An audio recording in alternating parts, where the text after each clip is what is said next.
estamos aqui no podcast Clima Rio, cara. A gente está bem feliz. Esse projeto já está no papel, já tem um bom tempo. Cara, a gente está articulando aí, então a gente decidiu iniciar aqui na Clima Rio, fazer um bate-papo bem descontraído para levar um pouco de informação e trocar uma ideia aqui. E hoje a gente está com um professor aqui, cara, que é um cara incrível, entende muito do que está fazendo. Um camarada que eu sou fã, gosto bastante do trabalho, da maneira que ele dá o trabalho. E vai me acompanhar nessa jornada aí, ó, Maurício Crispim. Fala, gente, obrigado pelo convite, cara. A gente está começando aí. Receber elogio teu, para mim, é uma coisa complicada, né, cara? Porque eu falo para todo mundo, eu tava com a galera lá de Niterói, eu sou seu fã, cara. Pô, obrigado. Seu fã, eu coloco que você fala que ama refrigeração, né? Mas eu já penso diferente de você. Eu acho que você ama a vida, entendeu? E aí a pessoa busca. Aí quem ama a vida vai ter sucesso nas suas diversas áreas aí. Fico feliz. Crispim, como que você veio parar, cara, no BRF? Primeiro assim, você tá aqui na Clima Rio, como é a tua história da Clima Rio? Como começou pra galera entender? Tá, eu comecei na Clima Rio em janeiro de 2018. O tempo passa rápido, né, cara? Vou fazer 5 anos aqui. Eu trabalhei muito tempo como fabricante, sempre na área comercial, mas não estava nem mais tão focado na engenharia, né? A gente houve uma explosão no mercado de splits aí durante os anos no Brasil e a gente teve que focar muito nessa área. Mas sempre gostei do ar-condicionado, entendeu? De maneiro demais, entendeu? E aí eu vim para Clima Rio, para a parte de... A gente iniciou um trabalho que já era forte na distribuição de equipamentos, né?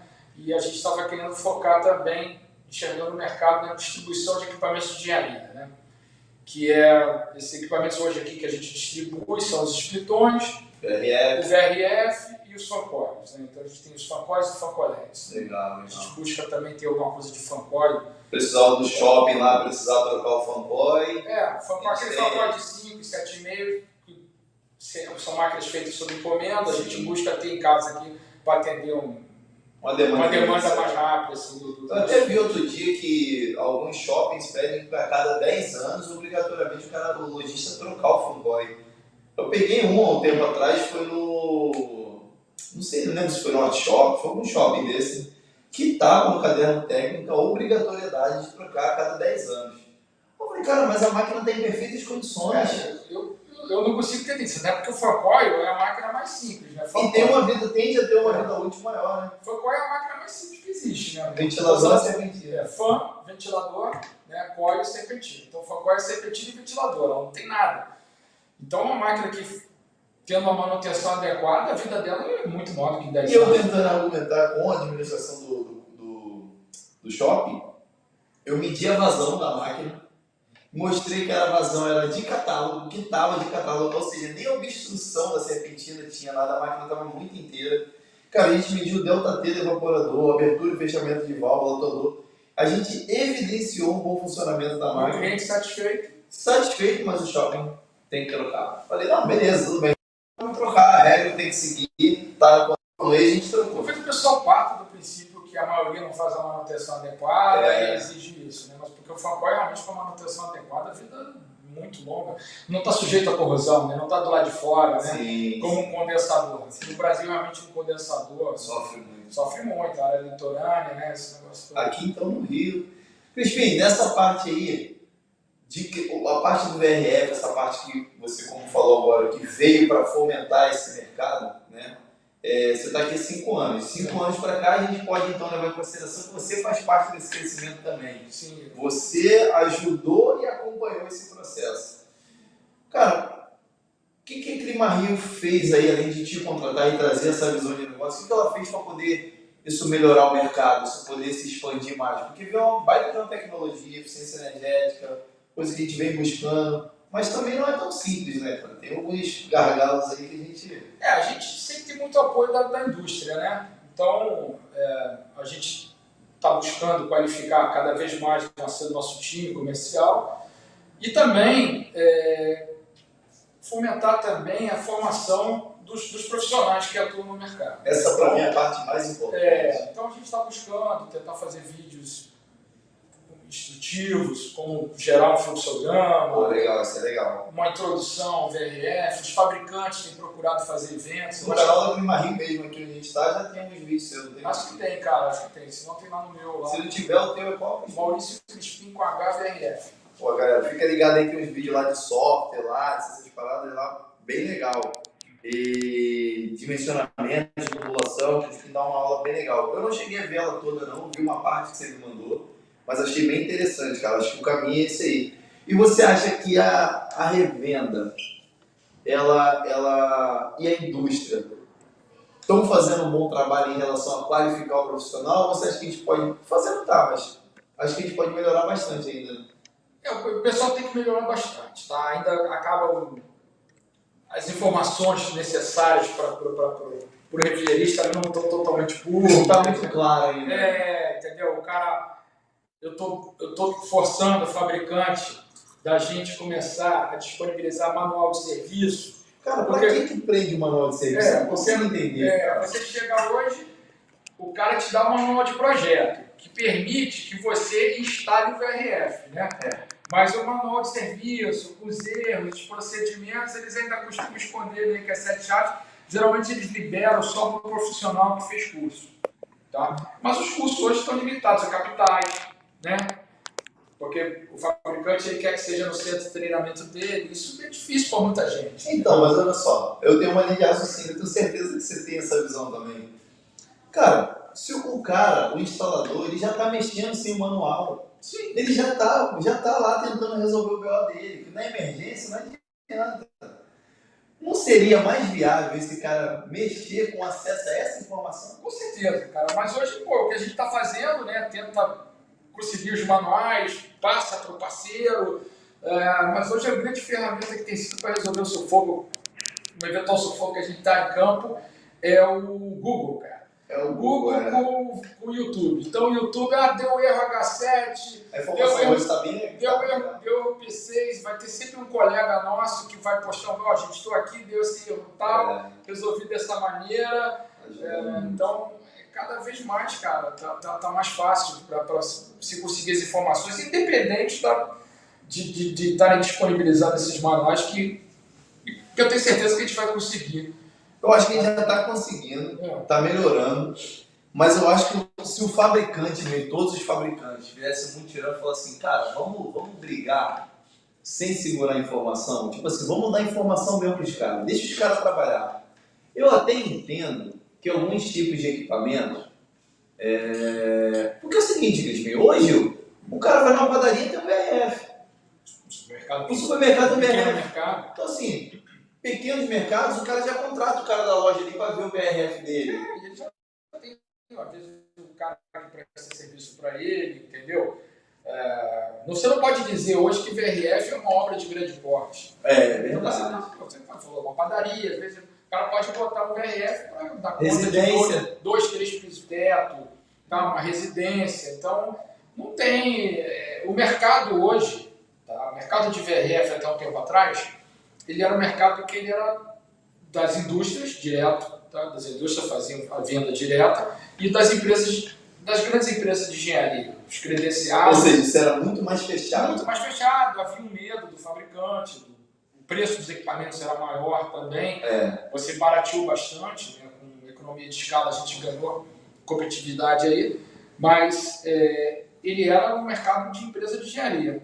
O que aconteceu? De um tempo para cá, uns 4, 5 anos, a indústria, junto com os distribuidores, enxergaram que existe um mercado para distribuição, né? E aí que a gente atua. Aí entra eu, pendurador lá, para poder ter acesso. Entra o pessoal todo, o pessoal está vendo a gente aí. Então, existe esse mercado, que é um mercado hoje que dá distribuição, ele deve estar na ordem de 30% do mercado. Então, uma boa parte desse mercado é via distribuidor Ou seja, de cada 10 máquinas que saem, 3 é via distribuidor. Com certeza. E com projeção de crescimento. Eu lembro que quando eu comecei a instalar VRF, o meu primeiro VRF, eu lembro, foi na Avenida Pedro Américo, lá no Catete, num restaurante. A gente botou 3 espritões e 5 mini VRF. Restaurante de esquina? Não, ele é de esquina, mas assim, ele é do lado direito da esquina. Antes de subir ali, E aí eu lembro que eu fiz essa instalação lá e eu tinha acabado de voltar do fabricante para fazer um treinamento. E aí então eu vim pegando fogo do treinamento, então segui o que o treinamento me passou ali e, cara, foi um divisor de águas para mim, porque de fato não tem espaço para você pular processo, você tem que seguir o processo, é um equipamento de valor agregado maior, mas o que mais me deixa assim tranquilo é saber que o instalador, hoje que instala o split, ele sabe esse processo. Cara, o VRF ele não tem nada demais na instalação. Ele só tem que fazer no capricho. Exato, mas é o que ele deveria ter feito no split. Sim, ele não leva desaforo para casa. Exato. Então, o que acontece? Você vai instalar uma máquina de 60 mil BTUs, às vezes você vai fazer 6, 8 soldas na máquina, né? Na linha. Agora, você vai instalar um VRF com 6 evaporadoras, por exemplo, 6 vai ter 5 refinetes. Só nos refinetes você vai ter 30 soldas. Entendeu? Então, tudo aquilo, aquela oxidação que você geraria sem nitrogênio passante, tá numa proporção maior. Vai ficar maior. Então, aquilo, eu falo o seguinte, o VRF não leva desaforo para casa. Uma vez o pessoal também perguntei, também estava, pô, mas se tiver vazamento? Não pode ter vazamento. Você tem que fazer a solda e garantir que não vai ter vazamento. Exatamente. Você vai fazer o teste de estanqueidade, não pode ter vazamento. Porque depois é difícil achar, difícil consertar. A gente já passou sufoco achando. E a obra, ela é dinâmica. Enquanto você está passando aí, o cara do gesso está te apertando. Mas... Aí você não pressurizou, o cara fechou o gesso. Acabou, não vai quebrar tudo, vai fazer o quê? Eu, quando instalo, o que eu procuro fazer? Eu estico a linha e, dependendo da proporção da obra, eu vou pressurizando particionado. Então, assim, pressurizei um trecho, o cara libera o forro ali, ó, daqui para frente lá eu vou fazer a linha e tal. Então, assim, às vezes eu ganho tempo nessa investimento de tempo. Então, para um pouquinho ali aquele período, fechou, vai. Deixa pressurizado e vai emendando os trechos. Exato. Legal. Eu não tinha pensado nisso. Eu faço isso algumas vezes. E quando eu tenho flexibilidade para trabalhar, aí eu faço a linha completa, não faço o fechamento do evaporador ainda, porque eu já peguei relatos. Não é para fazer. Já peguei relatos de trocadores vir com vazamento, me dá dor de cabeça. E aí eu lacro a linha lá, faço o bypass, pressurizo por uma e deixo o manômetro na outra. Mas é exatamente isso que tem que ser feito. Tem curso na internet aí também, está disponível de fabricante, que a gente fala exatamente isso. Então você pressuriza, você faz a linha, pressuriza só a linha. Tá? Aí depois você coloca as evaporadoras e aí faz o teste de estabilidade novamente. Pressuriza também. Por quê? Porque você vai poder também. Você vai ter que conferir se nas porta-flanches dos evaporadores você botou, se não está tendo vazamento ali. Mas vazamento em evaporador é difícil. Geralmente é nas conexões. Eu apanhei por conta disso, cara. Veio um do fabricante vazando. Cara, no elozinho lá no evaporador. Mas até descobrir, Crispim, a gente eu falo com você, o VRF hoje ele tem uma escala mundial, produzido bastante. E os processos de fabricação desses equipamentos, não vou nem citar fabricantes, os equipamentos são muito confiáveis, cara. Impressionante. Cara, não tem lembrança de chegar uma serpentina com vazamento, sempre que tem algum problema, às vezes é uma avaria em transporte. E geralmente são muito bem fabricados. O fabricante ele defende uma tese, eu comecei a vivenciar isso e acompanhar mais de perto. E de fato, a maioria dos problemas que dá em VRF é por conta da instalação. Você também presencia isso? Isso de fato é um grande número de a gente tem um pouco de medo, né? Porque também não quer dizer que o problema vai acontecer de imediato, né? Exatamente. O equipamento vai sofrer depois de um tempo. O VRF hoje, de todos os VRF vendidos no Brasil, tem a mesma garantia. 2 anos total, 5 anos do compressor, né? Isso quando é um autorizado instalando. Vamos lá, seguindo os procedimentos corretos, a garantia vai ter que ser cumprida. Mesmo via distribuidor, ela vai ter que ser cumprida. Tá? Com auxílio do distribuidor. Se o distribuidor for sozinho lá, acho que ele tem que comprovar pra gente, a gente pede uns vídeos, né? De que os procedimentos corretos de instalação foram feitos. Basicamente isso. Até porque o próprio startup do fabricante, o fabricante no final das contas, ele não tem como saber se foi feito o procedimento correto. A única coisa que ele consegue conferir é o vácuo. E o diâmetro da tubulação que chega na máquina. O que está lá dentro do forno ele não tem como conferir. Então, basicamente, ele vai olhar a instalação do lado de fora, o fabricante não vai do lado de dentro, né? Então, e vai ler os parâmetros ali do startup, que uma tubulação inicialmente de diâmetro irregular pode não apontar no software dele lá também. Não vai apontar. Tem que ver como que cara, a gente estava falando que o BRF entrou uma ligação aqui, que podcast é assim, meu patrão, não tem jeito. A gente estava falando da questão dos BRF, né, na parte do instalador, na parte de começou a ganhar potência com a distribuição e tal. Do startup, do pessoal então, no final das contas, né, cara, e a instalação sendo feita direita, né, o fabricante vai lá apertar o botão, cara. Entendeu? Vai lá, bota a máquina em refrigeração forçada e lê lá os parâmetros, né, cara? Então, porque hoje eu acho que pelo fato de você ser o Crispim e ter essa vivência e ter um volume muito grande de contato, eu acho que essa questão do BRF ela hoje é um pouco mais simples porque você construiu isso. Eu não, vamos falar que é o time, né? O time. O time. Ter a vivência, o número de venda, tudo isso influencia. Mas, por exemplo, um cara que compra 16 HP e tem startup, isso é um parto pra ele. O cara sofre pra caraca. Hoje tá mais fácil. Entendeu? Então, assim, eu queria muito que esse cenário fosse um pouco mais favorável pro pendurador, cara. Não, cara, olha só, mesmo até um sistema um pouquinho maior, até com 2 condensadoras, 3, tá?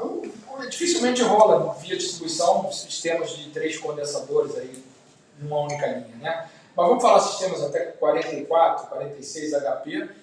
Cara, é tranquilo, cara.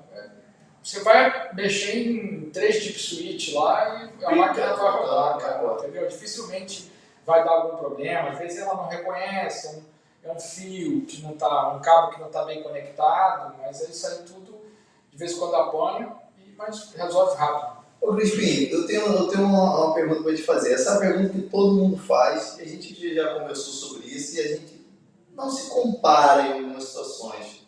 Mas, cara, vamos entrar nesse bolo aí, que é um bolo que todo mundo vai saber. VRF ou água gelada, cara? O que a gente faz aí nesse divã aí? Porque os amantes do VRF ficam ali, não, dá. E a velha guarda do Chile, não, mas uma água gelada e tal. Cara, na minha opinião, são 2 aplicações diferentes. Para uma água gelada porque cada instalação tem sua propriedade, né? Você que tem muita experiência com isso, cara, o que você acha? É mesmo mais ou menos isso mesmo? Não, VRF não substitui água gelada, tá? Tanto é que os maiores fabricantes de equipamentos VRF hoje estão disponibilizando o chiller aí, chiller modular, até com conceito parecido do VRF, né? É que existe às vezes, é a mesma coisa falar split ou VRF, não sei, pode valer mais a pena o cara botar um split inverter.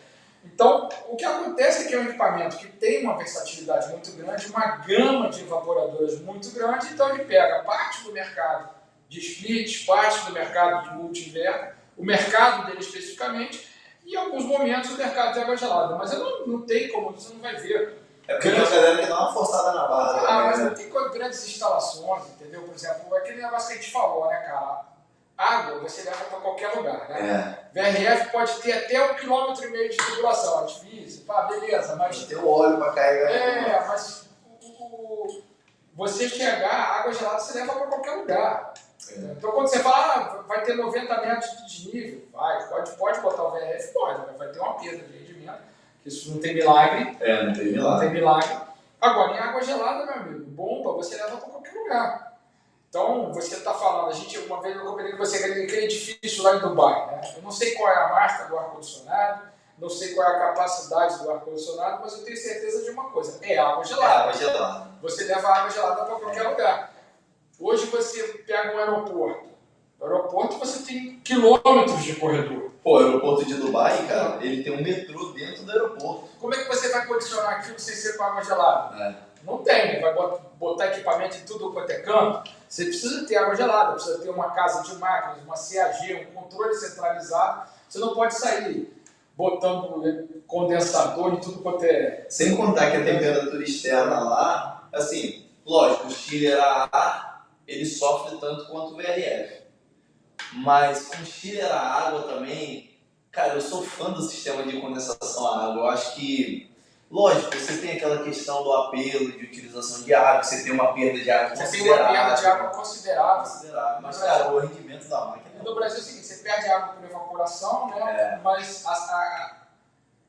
ou seja, você não joga essa água no esgoto, mas a companhia de água ela te cobra esse esgoto, porque ela cobra o esgoto pela entrada. Exato. Existem até discussões jurídicas com relação a isso. É porque é o seguinte, entrou 10 litros de água na torre. Mas ele não jogou aquilo fora. Aí tu pagou os 10 de entrada. Sim. Mas aí tu tem que pagar os 10 de saída de esgoto também. Que não foi pro esgoto. Que não foi pro esgoto, virou vapor. Foi pra atmosfera. Aí o cara paga. O cara tem que aí me ajuda, velho. Mas tem discussão, tem empresas que estão na justiça.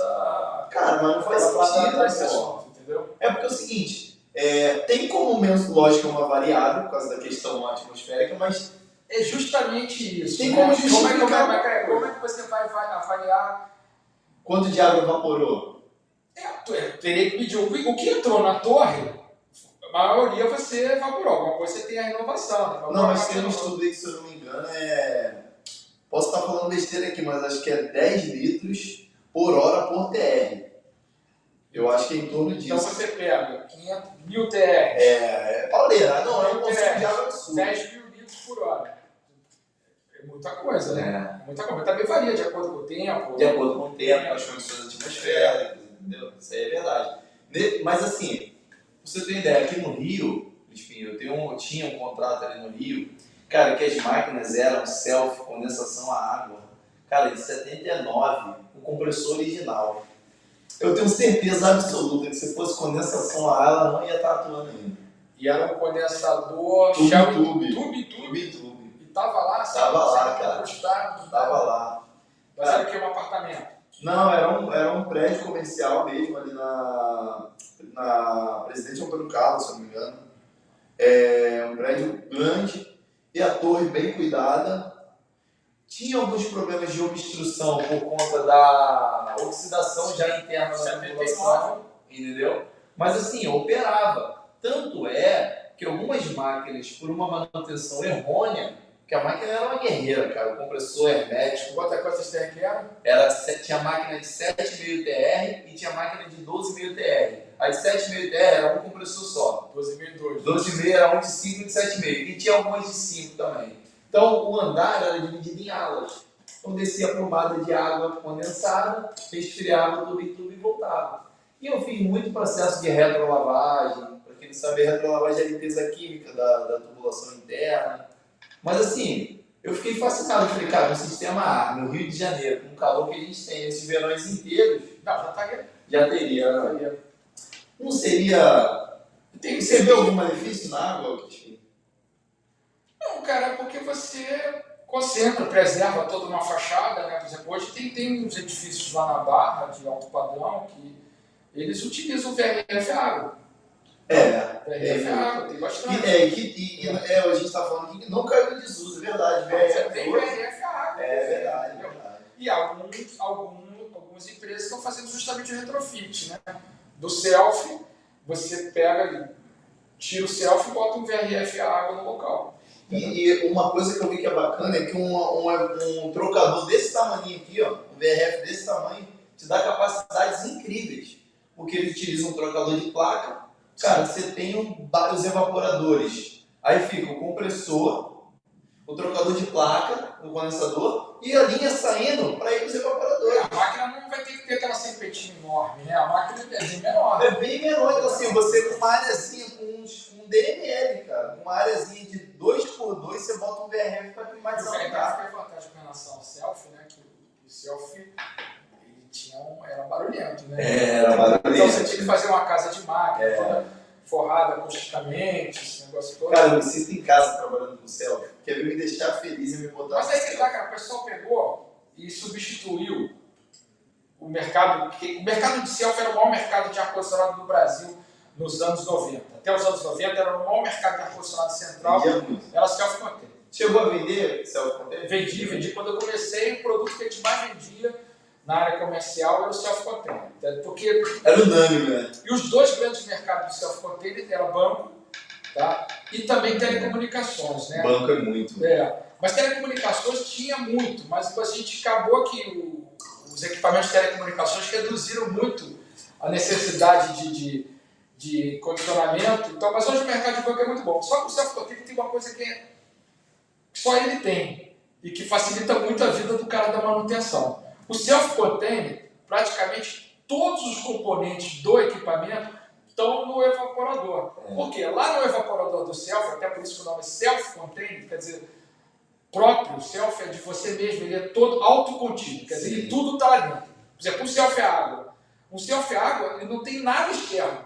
Vai ter a torre, que é comum da galera, você vai ter, o que você vai ter no evaporador? Você vai ter o ventilador do evaporador, o evaporador, vai ter os compressores, válvula de expansão, o condensador e quadro elétrico. Quadro elétrico. Tá tudo ali. Já no splitão, o quadro elétrico está lá do lado de fora. E o compressor também. E às vezes você tem uma máquina, bota uma máquina pendurada numa fachada, você vai trocar uma contatora de uma máquina pendurada numa fachada. Você não é alpinista, você é refrigerista. E é essa a diferença, né, Crispim? Do self para o splitão. O split, via de regra, o compressor está na unidade externa, o self, o compressor está na unidade interna. Sempre. Nessa parte aí, a self meio que caiu em desuso, né? Ela é um pouco mais cara que o splitão. E agora o splitão meio que está dominando a área aí. Se você for ver, antigamente existia uma aplicação do self, porque você é mais novo, mas você ia em banco e tinha self às vezes dentro do ambiente. Insuflando a venda. A famosa rabo quente. Era o rabo quente, você abria um buraco ali e ele ficava insuflando direto no ambiente, sem duto, sem nada. Já vi. Então, se você for pegar, os selfies, até hoje, ele tem um acabamento esteticamente melhor do que o do split. Por quê? Porque ele ainda guarda esse resquício das máquinas que ficavam dentro do ambiente. Hoje é admissível deixar uma máquina dessa forma. Mas acontecia muito, você via churrascaria. Eu já peguei um servidor gigantesco, um data center gigante, que era cheio de dentro do ambiente de self rabo quente. Eu peguei uma vez cara que climatizava o andar inteiro e o cara botou o condensador do rabo quente pro posto do elevador. Meu Deus do céu. Eu falei, caralho. E eu lembro que eu fazia manutenção isso no centro do Rio, cara, isso em 2003, 2004, por aí. E aí a gente tinha que entrar por uma escotilha no posto do elevador, tinha que avisar o porteiro. Certeza que não vai ligar o elevador? Não, tinha que avisar o zelador para travar. Aí eu entrava no posto, numa escada marinheiro, segurava na escada marinheiro e lavava a condensadora. Mas hoje você não faz mais isso? Não, hoje não. Graças a Deus.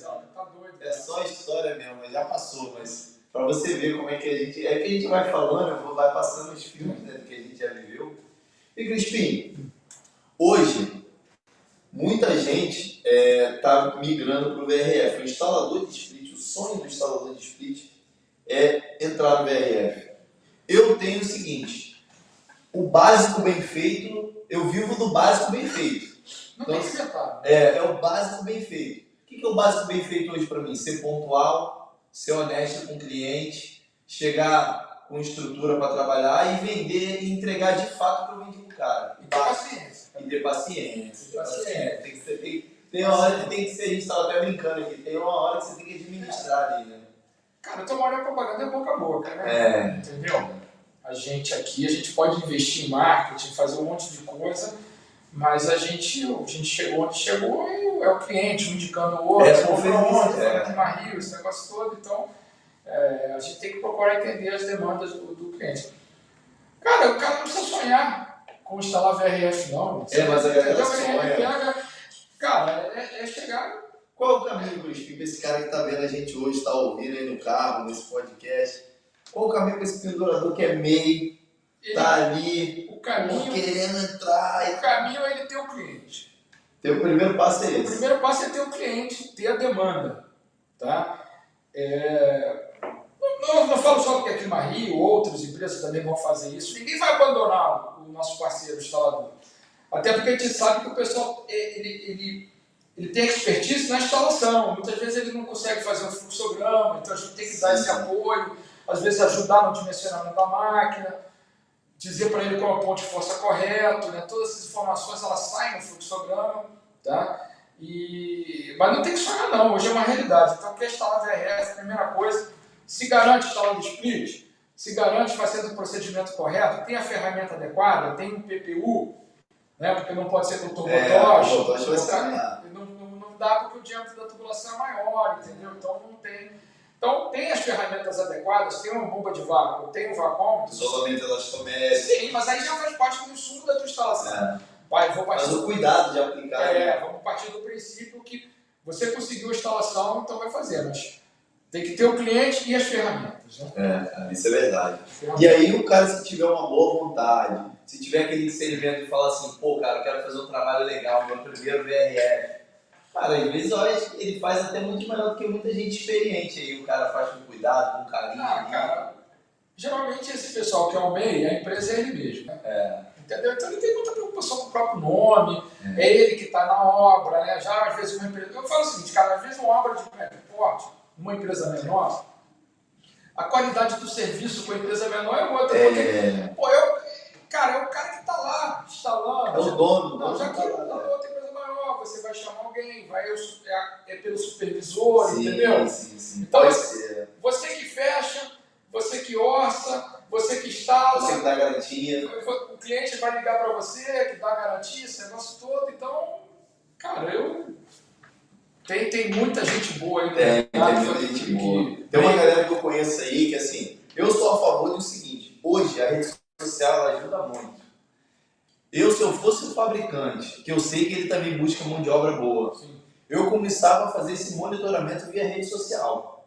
Porque tem muito instalador publicando muita instalação bacana na rede social. Todo dia, cara. E às vezes o cara tem a mão de obra boa, mas não tem a demanda. E essa demanda às vezes está vagando em algum lugar.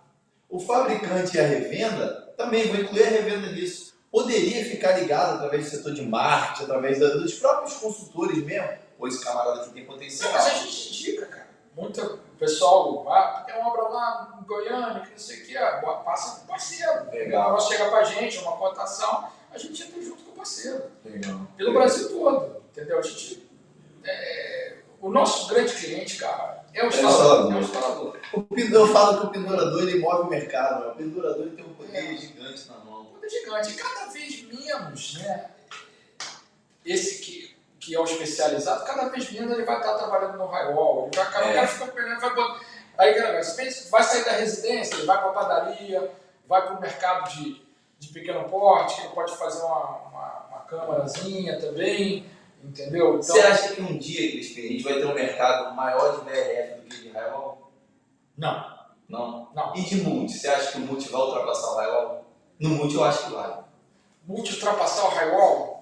Eu acho que vai, sabe por quê? Porque as áreas estão ficando cada vez mais caras. Sim, eu acho que tem local, por exemplo, São Paulo, mesmo. São Paulo é a maior capital do país. São Paulo O que acontece em São Paulo tende a acontecer depois em outros locais. Mas se bem que em São Paulo será que vende mais multi do que a drywall? Eu acho que não. Não, mas é o maior mercado de multi. Por exemplo, o mercado de multi em São Paulo ele é muito grande. Muito grande. Cara, eu acho que o Rio tem esse potencial. Tá? Mas em São Paulo, mesmo o apartamento você pega um apartamento de alto padrão, a área técnica destinada a pôr os condensadores, que o pessoal não bota na fachada, ela é bem pequena. E aí você fica limitado a um multi ou a um mini VRF. Né? Mas o multi ele tem uma limitação, cara.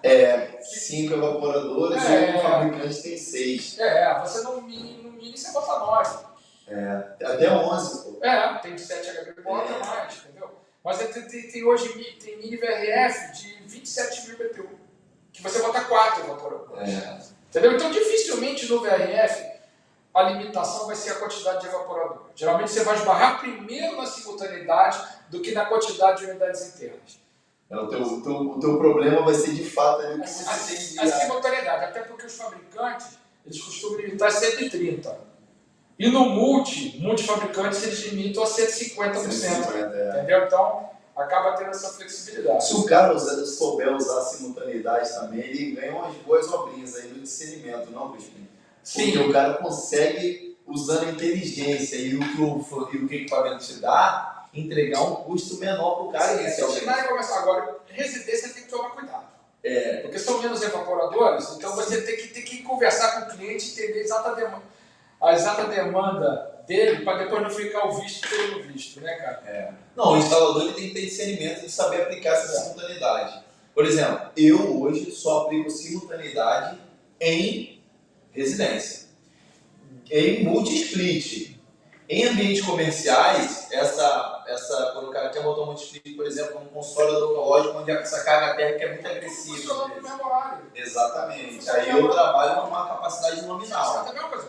VRF simultaneidade. Vamos fazer um mini mercado, tá? Que vai ter 6 máquinas de 6 HP. Você não pode trabalhar com simultaneidade, porque você tem um único ambiente. Exatamente. O que você vai falar em simultaneidade? Então, botou 36 de evap, tem que botar 36 de cor. Eu vi isso acontecendo outro dia, cara. O cara botou uma penta de 48 mil BTUs, cujo a capacidade máxima de evaporadores é 72. Sim, 50% a mais. Aí o que ele fez? Ele botou 3 evaporadores de 24 no mesmo ambiente. Não vai ser, vai dar um... Só vai ter 48, não tem jeito. Entendeu? Podia ter posto 3 de 18, dava no mesmo, né? Então, assim, a gente sabendo usar isso, a gente consegue entregar um produto melhor para o cliente, fazer ele reduzir custo em algumas situações e até viabilizar a obra, né? Não, e até eficiência energética, né? Entendendo a demanda do cliente, não adianta você botar uma máquina muito grande, eventualmente quando vai estar só uma máquina de 9 mil funcionando, esse negócio todo. Porque o ponto ótimo da máquina é de 50% a 70%, né? Ô Crispim, e nessa questão aí, desse bolo que a gente está entrando louco aí e tal, o pendurador fica meio perdido ali, eu mesmo fico meio perdido, às vezes com muita informação. Cara, o que você acha dessa nova tendência de fluido refrigerante aí? Cara, eu sou fã do 410, mas na verdade eu sou mais fã do 22. O 22, cara, é um fluido fantástico. E agora a gente vem essa mudança aí pro R32. Cara, o que você acha? Cara, o que acontece, né? Pô, o 22 ele reinou aí muito tempo. O 22 né? é vida, muito cara. O tempo. 22 não podia sair, não. 22, R11, né? R11, só. Na época que você... Tinha Stiller com R11. Centrífugos, muito duráveis, que trabalham com pressão negativa. Entendeu? Legal. Então elas são máquinas grandes, mas de altíssimo rendimento. Essa da época que o pessoal até limpava a tubulação do R11. Eu peguei o finalzinho. Mas, cara, o 22 ele reinou muito tempo aí, veio o 410, está tendo a vida e daqui a pouco está sendo substituído de novo. E já começaram a falar em substituir também o R32, né? Cara, isso aí tá uma loucura, porque na Europa o R32 é a grande proporção de equipamentos pequenos, é o R32, ele domina lá. Sim. Só que agora parece que já está retirando. Agora o caminho que vai ser a gente não sabe, mas o R32 é uma realidade para o split, isso aí vai ter essa troca dos equipamentos. O Brasil não é uma ilha separada do mundo. Eu acredito que essa troca do R32 aqui no Brasil, e na minha opinião, jovem, tá? Eu acredito que essa troca ela pode acontecer. Na verdade, eu acho que essa troca ela vai se consolidar por um fluido mais inflamável do que o R32. Mas eu acho que o 32 em si não viga. Acho que a gente vai ter um. Já começaram a falar. Então, eu estava até conversando com um amigo ontem, pô, cara, exatamente para onde vai ser daqui a 4 anos, não dá para ter certeza mais não. Não dá, exato. Tipo assim, bater o pé e falar que assim, pô, vai ser. Isso. Eu não acho, porque com essa revisão lá no IPCC, cara, eu fiquei assim, eu falei, pô, legal, vai vir. E assim, na verdade, a gente que é pendurador vai trabalhar com tudo que vier. A gente vai ter que se adequar ao mercado. Sim, mas você está falando de um parque industrial, Exato. Mas até onde eu sei, parece que assim, para o compressor scroll ainda não está barato a produção do compressor scroll, que é o que usa, por exemplo, nos VRF, nos expeditores com R32. Né? E tem que lembrar sempre, né, o Jobinei, que você está falando do equipamento de um sistema que às vezes você vai ter 60 kg de fluido refrigerante, né? Então, às vezes, essa flamabilidade, como é que vai ficar? A proporção disso. Então, a gente... Acho que a tendência é essa, né, Crispim? Eu acho que, por exemplo, os refrigeradores hoje, tá vindo tudo com R600. Eu acho, mas é máquina menor, né, cara? A máquina menor, mas ele é inflamável mesmo. Mas é uma máquina menor, né? Quanto é que daquela máquina no ambiente poderia ser perigoso, né? Porque eu até acho que o pessoal, o técnico, ele tem um capricho na instalação, mas muitas vezes os nossos colegas, até a gente, acaba esquecendo da segurança, né? Cara, então, o material de segurança, botar os EPP devidos, né? Então a galera muita gente relaxa nisso. Você acaba vindo em obra, o cara tá sem capacete, o cara tá sem obra. Eu participei de uma hora agora na Barra, cara, que eu vi o pessoal da alvenaria mesmo trabalhando, né? Cara, muito, assim, muito preocupante. O cara vai pra uma obra, tá cheio de prego, nem bota, ele usa, né? Entendeu? Eu tava nesse nível, o cara no andaime, aquele andaime daquele jeito, com a havaiana e bolsa na parede, eu falei, caraca, cara. Fala, você, cara, sonho em dinheiro, mas não me bota andaime, cara, eu odeio subir andaime, cara, eu odeio altura, não é comigo, cara. Eu também não curto muito não, apesar de já ter subido muito. Mas a segurança, Crispim, e assim, para essa galera que a gente está falando, que está querendo entrar no VRF, geralmente o VRF ele está numa empresa, ele está numa indústria, está numa ele está numa multinacional. Então, por exemplo, eu fui trabalhar para uma, por exemplo, fui fazer um serviço para a Petrobras. Vai entrar lá. Cara, e o grau de exigência de segurança... Tem que ter treinamento certificado. Exatamente, eu tive que ter, né? R10, NR35, PPR, APNCO, aqueles documentos. Ainda tem que ver um vídeo antes de entrar. Você tem que fazer integração de como evacuar a fábrica e tal. Então, isso é bom, porque eu saí de lá com uma consciência muito bacana. Eu falei, caraca, cara, eu preciso mais de realmente focar na qualidade de segurança. E eu percebi também que as empresas prezam isso para te contratar. Porque se você se machucar dentro da empresa dele, você vira um problema para ele. Então, assim, o VRF, que estão nessas empresas com poder aquisitivo maior, e já que você está buscando melhoria para o teu mercado, cara, pode ser essa qualificação pode te levar para esse processo aí de instalar um VRF. Né? Sim, então até mesmo, por exemplo, o empreiteiro, uma empresa contratou, chamou um colega nosso, um empreiteiro, ele vai ter que estar com os certificados todos para poder entrar lá na Petrobras, por exemplo. Isso é exigente. Acho que no Brasil é a empresa mais exigente nessa questão de segurança, né? São as 10 regras de ouro, 10 regras de ouro que eles têm, você tem que seguir o passo a passo. E o cara tem uma fábrica e tem muito orgulho, estamos há tantos dias sem acidentes, né? O acidente de trabalho não é algo assim, acontece, mas não é algo para aceitar, não é para acontecer. Né? E isso tudo faz parte do game da refrigeração. Quantos de nós, quando subiu andando, usamos cinto de segurança? Tem um amigo meu agora que passou bem, o andando quebrou com ele, cara. Você vê, foi por pouco. Até mandar um abraço para ele, o Vitão lá de Campinas. Então, boa pra caramba. Ô, Crispim, queria ver uma coisa com você. Uma coisa que é difícil, cara, de ver é um compressor de VRF quebrando. É difícil. Por quê, cara? Cara, vamos lá. Equipamento com a tecnologia. Eu falo que o VRF é o estado da arte em equipamentos de expansão direta. E não cito fabricante nenhum. Eu acho que existe uma equivalência grande entre os fabricantes. Tá? Quando a gente fala que um equipamento, que uma determinada tecnologia é o estado da arte, a gente coloca que ela é o máximo da tecnologia naquele momento. Né? Acho que ela está superando cada vez mais. Então são equipamentos a partir do princípio que mesmo os componentes mecânicos são de qualidade, né? Então, dispositivo de expansão eletrônico, compressor de qualidade, um baita acumulador de sucção enorme. Maior que o compressor. E toda a eletrônica que está lá para evitar que a máquina tenha problema. Então, até se você quiser gerar um problema, a máquina está lá, ela vai te avisar que ela vai dar problema. Ela não vai queimar um compressor assim do nada, né? Geralmente ela vai quando quebra, cara. Porque é o seguinte, a gente chegou a bater esse papo, cara. Não faz assim, não faz tanto sentido, se bem que tem a questão do assim, se foi validado o startup pelo fabricante, o fabricante acompanhou o processo de vácuo. Sim, pelo menos o de vácuo. O processo de vácuo já é um grande benefício, porque ele não vai ter o nível de umidade que vai criar um ácido no sistema, não vai oxidar o óleo, não vai criar uma reação química com flúor do R410, que cria um ácido, o fluorídrico. Mas aí tem uma questão que ele não consegue pegar, o fabricante no startup, a gente estava conversando isso, é o diâmetro da tubulação, que está lá dentro, e a abrasagem na circulação de ar. A diâmetro da tubulação, se os refinetes obedeceram a distância correta entre eles. Tá? Porque aí você pode ter uma alteração termodinâmica do fluido. Se a curva após o refinete, você só deve fazer curva 50 centímetros depois do refinete. Então, ele realmente não tem como avaliar isso. Ele avalia o vácuo, mas, cara, trocar um compressor de um VRF não é uma coisa simples. Tem que recolher todo o gás, né? Você não vai aproveitar aquele gás, você vai ter que botar outro. Cara, quando chegar na envolver uma limpeza da linha. Não, da linha é tranquilo. Pô. O negócio é quando você tiver que limpar, meu patrão, subresfriador adicional lá na linha de líquido, que é um trocador dentro de um tubo. Você pode ter aquele negócio lá foram quantos dias? 3 dias? 8 dias. 8 dias. Um compressor. Na verdade, foram 2 compressores e a substituição do óleo de um.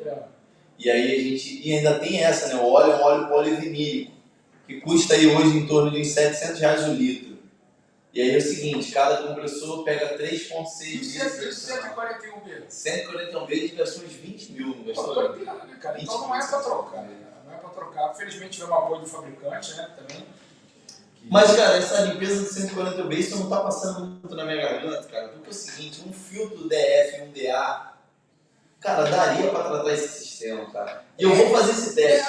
A gente está aqui no campo, né? A gente tem uma preocupação maior com o custo do que o fabricante, né? Eu coloco assim para a galera. Cara, você falou uma parada uma vez. Vamos lá, você instalava self-container. Você instalou self-container remoto, beleza? Self-container remoto, a gente não isolava a linha. Por que a gente não isolava a linha? Porque você tinha descarga e líquido, linha de líquido. Você não isolava. Teoricamente, de repente, poderia até isolar algum que tivesse sob insolação, né? Porque não seria legal a linha de líquido ficar tomando calor. Mas você não isola. Aí agora tem VRF só frio. Beleza? E eu falo, vem cá, por que isola a linha de líquido? Porque ela tem um subresfriamento adicional. Não, mas o pessoal fala o seguinte, não, o fabricante falou para mim que é porque muitas vezes o comprimento é muito grande, entendeu? E aí você tem que assegurar que não houve nenhuma mudança de fase ali, nem nada disso, entendeu? Então, quando eu vi alguns VRFs ali, a maioria que eu vi já, né? O que acontece? Quando você sai na linha de líquido ali, de fato você tem distância muito grande. Você já saiu, você saiu da máquina. Saiu da máquina, linha de líquido. Só vai acontecer alguma coisa agora no evaporador. No evaporador. Só que de fato você tem uma perda de carga muito grande e você pode ter um ganho. Por exemplo, se passar por cima de um forro, você passa por cima do forro. O sol está batendo. Não, se você direto ali. estiver batendo o sol, mas assim, o processo está aqui dentro. A máquina só fria, mas enfim, a gente isola da mesma maneira que a máquina que mas eu acredito que ainda o isolamento ele é feito por conta do subresfriador adicional. O que ele faz? Ele sai com líquido subresfriado. E aí, com a possibilidade de ele ganhar energia... De ele perder esse subresfriamento. Exato. Aí o que ele faz? Ele, antes de ir pela linha de líquido, ele passa por um... Poderia também ter de alguma forma evaporar antes de chegar lá. Ele tem um subresfriador, ele resfria. Mas depois que passou, depois saiu da máquina. Então, saiu da máquina. Aí ele está subresfriado. Está subresfriado, mas ele, por exemplo, vamos supor que o subresfriamento normal é de 6 graus. Ele está 6 graus subresfriado. Antes de ele sair, tem um subresfriador adicional, antes de ele sair, que ele derruba esse subresfriamento de 6 para 20. Para quê? Ele subresfria mais ainda, para que o que ele ganhar compense lá no evaporador. E esse subresfriador adicional, em algumas situações, ele tem os sensores controlando esse subresfriamento ali, porque ele monitora na entrada do evaporador, com um pipe-in. Cara, de pipe-in. Vamos lá. Eu ainda espero que liberem isso aí. Ou não trabalhar com isolamento da linha de líquido. Cara, porque se tiver no forro, não vejo problema. Sim. Tá. O pessoal bota até uma arma flex e por aí vai, mas... Eu já vi obra de grande empresa aí que dentro do shaft estava tudo... A pista de teto mesmo. O pessoal deixa ela aparente, quando o dispositivo de expansão, por exemplo, algumas máquinas de 80 mil já vem com um flange feito na evaporadora para entrar o pista. Para entrar o acurator lá. Aí essa linha é linha de líquido. Não precisa. Só que é o seguinte, aí vamos supor, cada aplicação tem a sua. O cara passando tranquilo lá, num ambiente de boa. Agora, vamos lá, você sai, passa por cima do forro, e aí é uma telha de zinco em cima. Sim. Cara, quando a noite cair, essa linha de líquido vai cair, a temperatura da linha de líquido, e aí a do forro não vai cair. A do forro, ela tem uma variação térmica muito menor do que o ar externo. A noite caiu, lá fora esfriou, mas o forro está pegando fogo ainda. Então aí, a partir daí, esse forro vai ceder energia para a linha de líquido. Aí, nesse caso... eu isolo. Sim. Entendeu? Eu isolo. Porque você vai ter um ganho, porque o forno não vai acompanhar essa variação. Então, assim, eu já peguei situação assim de o evaporador estar com baixo rendimento, porque o cara não isolou ele de líquido e estava por cima. Porque ele estava dando calor em algum lugar. Exatamente. Então, tem que ficar esperto. Mas essas sacadas aí, Crispim, que você deu aí e tal, cara, isso é só benefício. Por exemplo, a gente estava discutindo outro dia na live com o Amaral, até o Justo gostou bastante dessa live. Porque é o seguinte, um tubo de 3/4, ele suporta uma pressão máxima de trabalho de 512 PSI. Tá. Beleza? Aí, você pega um tubo de 3/4, num VRF só frio, pede parede 1,16. Só frio, eu não vou ter essa pressão de 512 PSI de trabalho. Não vai ter.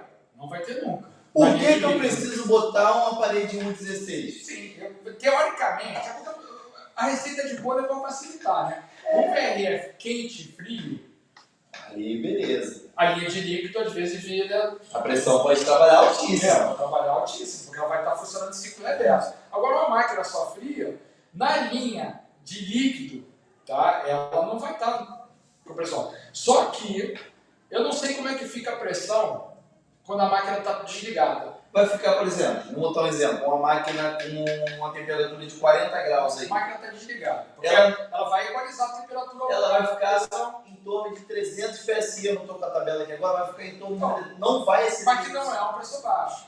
Não é, Uma pressão mas baixa. que essa pressão de trabalho da não precisava ser um 16. Exato. Então, olha só, a gente teria 3/4, a gente teria 5/8, Sim. sem necessidade de ser... Vamos ver aqui como é que está exatamente aqui. Hoje, né? A gente pega o flexível, né? A gente vai até 5/8, né? Sim. 3/4, não. 3/4 aqui, ó. 3/4 eles aceitam rígido 1,32. Mas é rígido. Ah, é rígido. 3/4 e 7/8, rígido 1,32. Pode ser 1,32. Pode ser 1,32. O 16, oficialmente, isso aqui foi aprovado por fabricantes, tá? 1 polegada. A partir de 1 polegada que a gente bota no 16. Sim. Que a galera que tá vendo aí, galera, geralmente quanto maior o diâmetro, menor a pressão suportada. Por exemplo, um tubo de 7/8 suporta menos pressão do que um tubo de 1/4. Então, assim, você tem uma relação de espessura e diâmetro, né? Você teria que ter uma parede muito mais grossa para poder comportar isso. Agora, o legal é quando você pega um manual de VRF, né? Ele dá os diâmetros dos tubos e fala para cada bitola uma espessura de parede. Eles traduzem o manual de fora, porque aqui no Brasil a gente tem duas espessuras, ou é um 16 ou é um 32. Entendeu? E eles já costumam botar até em milímetros, né? Que bimbola mais ainda nessa vida, né? Mais ainda. Que é 0,79. Agora, isso aqui, essa regra aí da tubulação, na teoria ela não é para o VRF só. É para 410. Pressão. Você pode ter um splitinho. Sim. Você pode dar um piso teto. É verdade. Entendeu? Só que, entendeu? Aí vai. Aí o cara vai naquela do 300 PSI que você falou e vai tomar. Eu mesmo estou usando uma máquina piso teto 410, tubulação 1/8. Essa pressão deve estar em torno de 400 PSI, mas é só frio. Botei de parede 1,32. Botei lá. E aí, cara, porque não faz sentido. Pô, o fabricante pede 1,16. Pô, beleza, cara, mas não faz sentido pra mim, não. Então, assim, eu acho que esse nosso diálogo serve até pro fabricante falar assim... Vamos dar uma olhada, pô, vamos ver o que a gente pode fazer. Exato. Porque eu já vi garantia sendo negada por conta disso. Como é que o cara mediu? Não, ele mediu a parede. Ele chegou a medir. Ele abriu? Não, é porque tem tubo que vem... Ah, vem escrito, tá certo. E aí ele tirou o isolamento. E assim, se tem uma galera que é eficiente, é uma rede credenciada querendo pegar um furo. Essa galera, ela é eficiente. Às vezes o cara esquece que ele pode estar do outro lado. Exato. Hoje não muito, tá? Ele vai lá coordenar o teu trabalho, entendeu? Inclusive... Vento que bate lá, bate cá, né, meu irmão? Inclusive, uma dica para os fabricantes aí, tá? Façam uma ouvidoria, um saque, alguma central que possa atender o instalador. Está começando a acontecer. Para poder ouvir uma possível arbitrariedade de uma haste, cara. A gente aqui não está querendo... O nosso papo é por refrigerista, né? Então a gente não quer falar nome de ninguém. Sim. Mas o pessoal acordou para isso. Não adianta. É mais importante eu dar o suporte do que eu dar as costas. Claro! Muito mais importante. Então hoje, antigamente é o seguinte, a informação ela ficava na mão do credenciado e ele dominava o mercado. O mercado cresceu. O mercado, não é todo mundo que é credenciado, nem tem interesse em O ser credenciado não comporta a demanda, Crispim. O cara não tem nem interesse diferenciado, é o dia a dia, o cara já entende, sabe as coisas. Então, está se disponibilizando muito curso online, tá? Para se fazer com certificado, inclusive, mas também está se tendo canal de atendimento. Então, você está no sufoco, porra, tentou rodar a máquina, não está funcionando, deu um alarme e tal, você não consegue. Já tem mais de um fabricante que você tem um call center para produto de engenharia. Legal. Entendeu? Que aí vai do outro lado, não é uma atendente. É um cara técnico. É um cara técnico, com treinamento fora.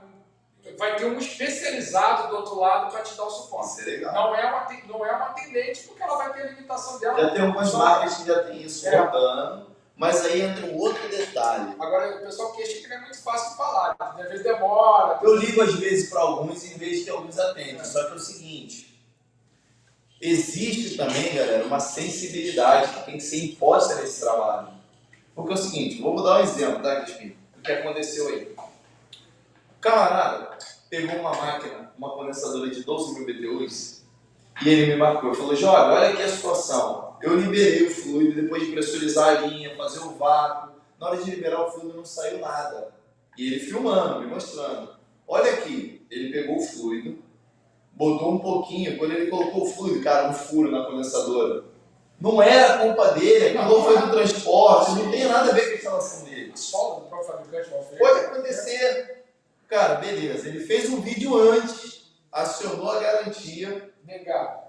Cara, foram lá e viram que a máquina estava muito colada no forno, negaram a garantia do cara. Não tem nada a ver uma coisa com a Pô, outra. velho, pelo amor de Deus, aí o fabricante tem que ter essa sensibilidade aí. Não, desce essa evaporadora, mas o problema da condensadora não tem nada a ver. Olha só, eu vou resolver o teu problema da condensadora, só que eu já estou te notificando. Se você não corrigir isso, sua garantia vai ser invalidada. Então tem justamente isso. Até assim, o pessoal está acordando que não adianta, não é todo mundo que é credenciado. Então, mesmo os fabricantes que fazem o startup, geralmente ele vai lá, faz o startup, manda um relatório, tá, pedindo eventuais alterações. Entendeu? Aí dá 30 dias para o instalador comprovar que fez essas alterações e ele valida se é garantia. Legal. Eu gostaria que tivesse nessa ouvidoria, nesse saque, alguém com essa sensibilidade. Porque o processo é o quê? Ah, tá fora do padrão? Nega. Pô, cara, avalia. Entendeu? Acho que a gente pode... Lógico, para você exigir os seus direitos, você tem que efetuar os seus deveres. O instalador também tem que pô, sabe que é 10 centímetros de distância? Vai botar 7? Bota 10, irmão. Fazer o cliente, né? Pô, aí não dá. Pô, então bota uma máquina que tem máquina hoje que é 5, 3 centímetros. Hoje você vê, às vezes, máquina mal instalada em casa de colega, né? Que trabalha com ar-condicionado. Vou nem falar que lá em casa era mal instalado pra caramba. Ela mal instalada. Agora que eu melhorei. Cara, eu também já tive mal instalado. Todo mundo. Não obedeci o comprimento mínimo. Todo mundo. Ó, pra você ter ideia, chegou num pé lá que a minha esposa falou assim, eu vou gravar essa máquina funcionando e eu vou botar no Facebook, porque eu não aguento mais. Não, na verdade, a minha máquina, ela queimou a placa de evaporadora e eu botei ela para ligar no disjuntor, na correria, naquele calor. E é o seguinte, ligava no disjuntor, partia tudo. E aí, quando chegava de madrugada, ficava muito frio, eu tinha que ir lá fora e ligar o disjuntor. Você era o termostato. Eu era o termostato. Bacana. Ela ficava pistola. Aí ela falou, vou gravar um vídeo e botar no Facebook. Mas graças a Deus já está resolvido agora. Liga até pelo celular agora. Mas é bacana, né? Que a gente vê os equipamentos, indica os equipamentos. Muitas vezes a gente não tem condição de ter esses equipamentos. Na verdade, eu não tenho VRF em casa. Né? Mas tu gostaria de botar em casa? Hoje eu penso, mas o problema tem que ser um momento de uma reforma, né? Porque eu queria botar de repente um cassete. Eu acho legal o cara botar assim na casa dele. Não, eu gostaria de ter um cassete numa via na cozinha, entendeu? Sala, aproveitar energeticamente, que às vezes a conta de luz dói. Mas tinha que quebrar tudo para ter gesso, não é o momento. Quando eu estava fazendo a minha casa, eu, o Valdemir, lá o pessoal lá do grupo lá da Job, a gente começou a projetar um chiller para minha casa. E aí então tá igual o Edson Tito? A gente ia fazer um chiller lá para casa. Geotérmico, não? Cara, não chegou a ser geotérmico, a gente ia botar uma unidade, a gente ia botar com um split de 60.000 BTUs, a gente ia botar uma unidade de resfriamento de líquido e o que ia correr pela minha casa era um tubo de PVC com os fancoletes. E com um controle através de via citrade, da Fugauge.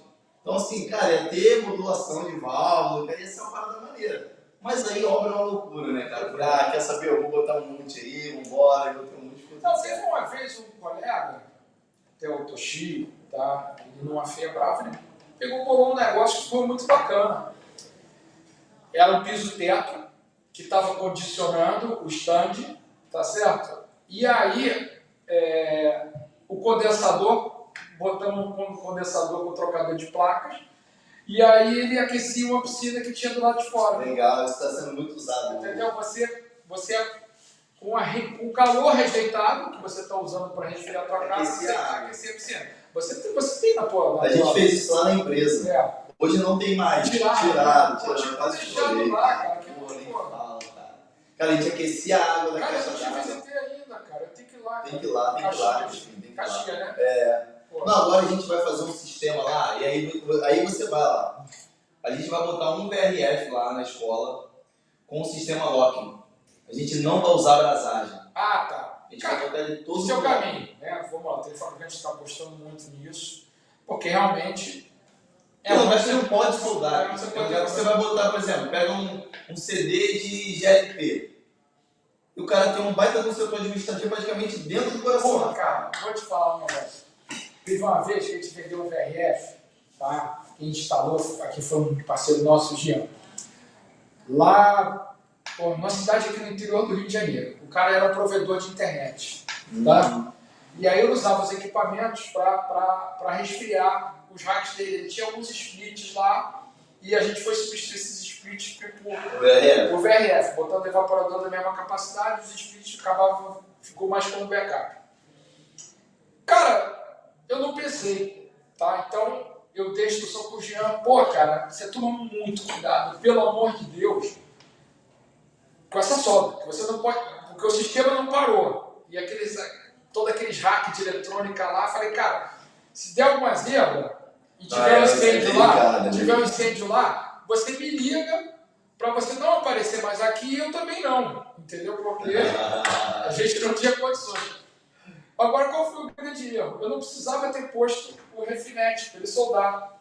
Eu podia ter utilizado aquela caixa de derivação que pegava 4 evaporadores. Entendi. Entendeu? Entendi. E aí ia com porca-flange. Só conectar. Hoje você tem também header com fabricante aí de até 10 evaporadores, porca-flange. Tá? Legal. Mais de um fabricante está trazendo porca-flange. E hoje você vai usar aquela da Vulcan? Vou usar da Vulcan. Eu vou mandar o fluxograma para lá, aí eles vão mandar o material e vão dar uma instrução para a gente também. Mas é importante, é legal, bem bacana. E a gente tem que saber, agora é importante que o fabricante esteja homologando isso. Sim, sim. Assim, eu acho que ele vai começar a ter uma visão melhor quando essa necessidade começar a bater. Assim, de fato, por exemplo, tem lugares que não dá para abrasar, tem lugares que não dá. Eu já passei por isso. Eu comecei uma vez com eles, acabei não fazendo teste, mas eu acho que deve ficar até mais barato. Eu também acho, pelo tempo. Pelo tempo, pelo nitrogênio, entendeu? Deve ficar mais barato. Por quê? Porque tu sabia que o Loki foi desenvolvido pela NASA. A NASA que desenvolveu o alicate. Pô, pensei que tinha sido brasileiro, o brasileiro era mais que a NASA. Cara, a NASA que desenvolveu o Loki. A Vulcan foi lá e comprou da NASA. Então, assim, e eu tava conversando com ele, o grande problema é que o pessoal não utiliza de maneira correta. Mas ele tem que ter a ferramenta dele. Tem que ter o alicate Loki. O alicate dele.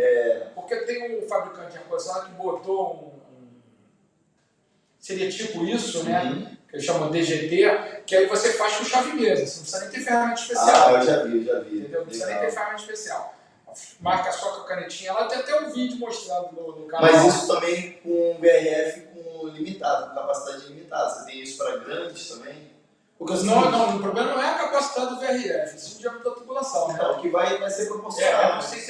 Eu não sei se tem para diâmetros maiores. Porque, por exemplo, eu perguntei para ele, essa verdade de pergunta, cara, se tiver um tubo de sucção de 1,50, ele tem. Provavelmente não vai ter. Eu falei, se tiver de 2 polegadas, ele tem.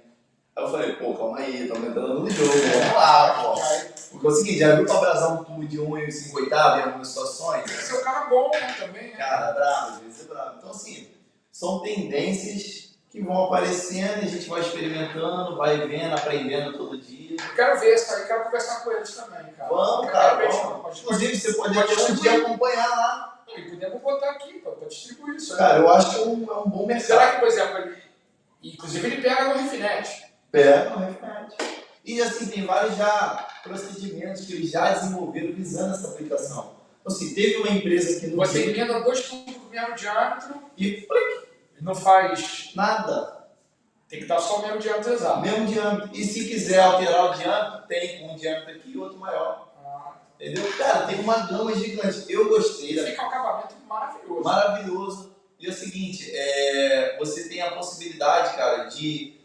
as pressões são altíssimas de trabalho, você consegue ter uma pressão altíssima. E assim, eu tomo muito cuidado com as novidades do mercado. Apesar de a gente falar novidade... Só tem coisas parecidas com a tubulação de gás sim, sim. Gás natural. É porque o nosso mercado é um mercado muito desconfiado, cara.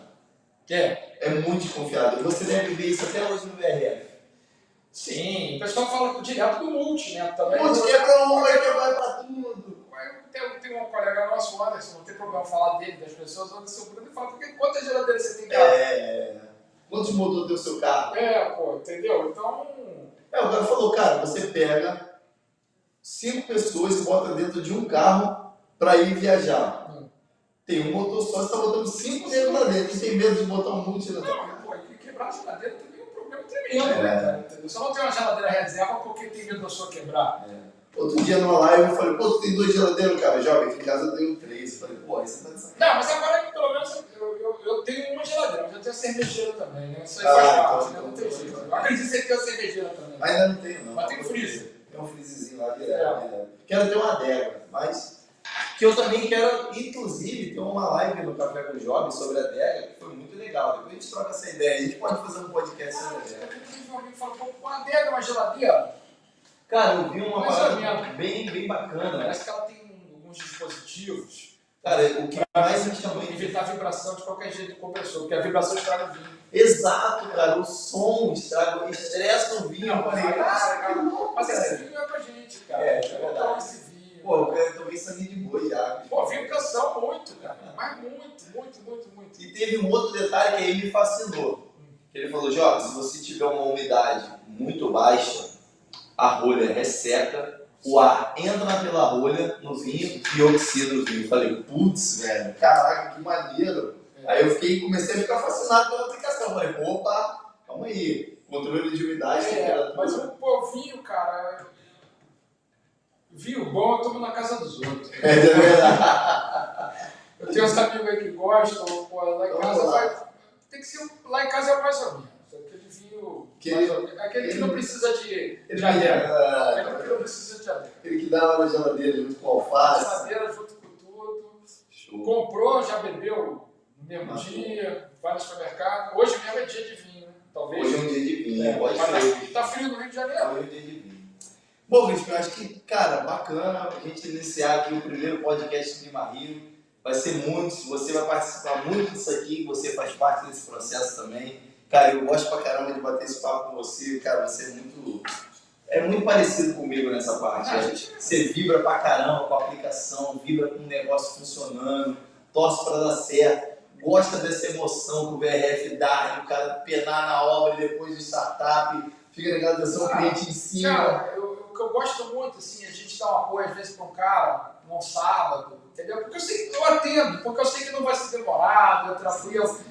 Aí, mais gostoso, você recebe aquele áudio depois, pô, valeu, meu irmão. Funcionou. Você, pô, tá funcionando, tá refrigerando legal, não faz nada. Teve um que foi até bacana, ele falou, pô, Maurício, cara, tá até estranho, cara, porque a máquina não ligou não, mas a pressão daqui começou a aumentar, a outra começou a diminuir, cara. A máquina ligou, que ela não tem barulho mesmo, não. Tem muito isso. Cara, então, obrigado aí, Clima Rio, por poder abrir esse espaço pra gente. A gente vai trazer várias pessoas aqui, vai estar eu, vai estar o Crispim, vai estar o Cajado, vai estar todo mundo. A empresa está mobilizada a levar informação para você e que a gente possa sempre poder manter o contato, porque a Clima Rio, como eu sempre brinco, né, é a casa do instalador. Né? É isso aí, cara, a casa do instalador, e a gente vai, é o primeiro aqui, obrigado pelo convite, tá? E a gente vai trazer muita gente boa para conversar com você. Gente boa que eu falo, profissionais, conhecimento técnico, que possa ajudar esse mercado aí. Então a gente vai trazer os fabricantes, vamos trazer quem entende de mercado, quem entende de equipamento aí, para conversar com vocês. Legal. E a gente vai também criar agora os cortes.